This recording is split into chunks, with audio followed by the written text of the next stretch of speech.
સમાચારની વાત કરવામાં આવે તો વડોદરા શહેરના ભાજપ પ્રમુખ વિજય શાહનું વિવાદિત નિવેદન સામે આવ્યું।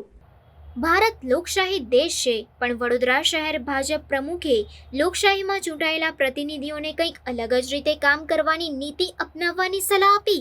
લોકશાહીમાં મત ન આપનાર લોકો વિસ્તાર અને વોર્ડના કામ પણ કરવા પ્રતિનિધિઓની ફરજ છે, પણ વડોદરા શહેરના ભાજપ પ્રમુખ વિજય શાહે કહ્યું કે જે મત આપે તેના જ કામ કરો। જ્યાંથી ભાજપને મત નથી મળ્યા ત્યાં કામ ન કરો, ત્યાં ગ્રાન્ટ ન વાપરો।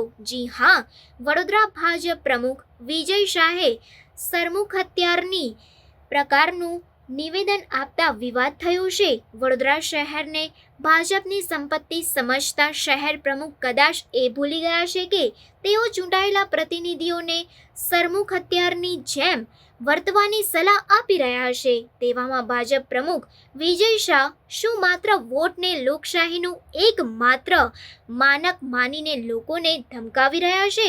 તેવા સવાલો ઉઠી રહ્યા છે। પાર્ટીને મત મળે છે, હું રાવપુરા વિધાનસભાની વાત કરું અને દરેક વખતે અમુક પ્રકારના બૂથમાંથી ભારતીય જનતા પાર્ટીને મત મળતા નથી અથવા તો બહુ ઓછા મત મળે છે।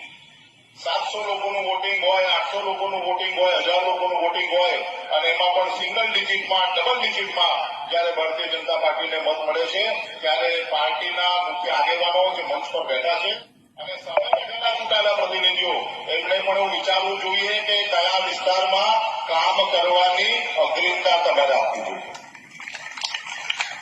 એવા વિસ્તારમાં કામ કરીને આપણા ગોળવારી, આપણા બજેટના પૈસા ન વપરાય કે જે વિસ્તારમાંથી છેલ્લા 5 વર્ષથી, 10 વર્ષથી, 15 વર્ષથી પણ મત મળતા નથી અને જે લોકો ખોબલે ખોબલે મત આપે છે એવા વિસ્તારને આપણે બાજુ પર રાખીએ, એ લોકોને સુવિધા માટેના કામો ન થાય ત્યારે મને લાગે છે કે આપણે પણ હવે વિચાર કરવાનો સમય આવી ગયો છે।